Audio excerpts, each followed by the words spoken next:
Karachi airport धमाके पर तहकीकाती इदारों की तफ्तीश जारी। तफ्तीशी ज़राए के मुताबिक कार सवार मुबैना खुदकुश हमला आवर काफिले के निकलने का इंतजार कर रहा था।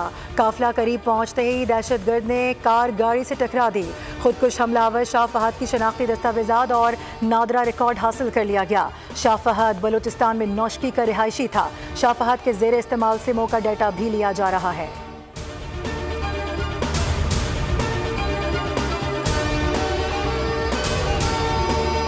अफगान वजारत खारजा के बयान पर दफ्तर खारजा का रद्द-ए-अमल। पाकिस्तान ने गैर संजीदा बयान को सख्ती से मुस्तरद कर दिया। तर्जुमान दफ्तर खारजा के मुताबिक बयान पाकिस्तान के अंदरूनी मामलात में मुदाखलत है। अफगान अबूरी हुकूमत को अंदरूनी मसाइल हल करने पर तवज्जो देनी चाहिए। अबूरी हुकूमत अफगानिस्तान को दहशतगर्दी का मरकज बनने से रोकने का अपना वादा पूरा करे।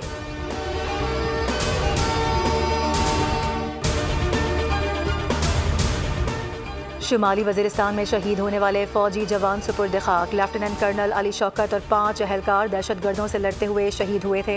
ISPR के मुताबिक नमाज जनाजा में सीनियर हाजिर सर्विस फौजी अफसरान, शहदा के लवाहिकीन, हमायदीन इलाका की बड़ी तादाद ने शिरकत की।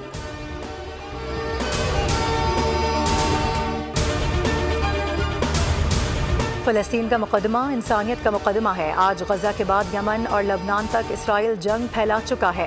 इसराइल हिजबुल्लाह और हमास से नहीं लड़ सका तो मुसलमान अफवाज से कैसे लड़ सकता है।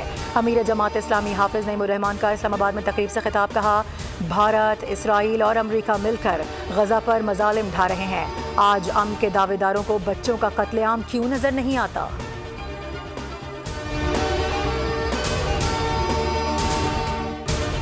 और वज़ीर आला सिंध सैयद मुराद अली शाह की ज़ेर सदारत अमन व अमान की सूरत हाल पर अहम इजलास। अमन व अमान नाफिज करने वाले इदारों को कोऑर्डिनेशन मजीद मुस्तहकम करने की हिदायत। वज़ीर आला सिंध ने सूबे भर में बिलखुसूस शहर कराची में अमन व अमान की सूरत हाल का जायजा लिया। कहा, पुलिस और दीगर अमन व अमान नाफिज करने वाले इदारे इंटेलिजेंस का काम तेज कर दें।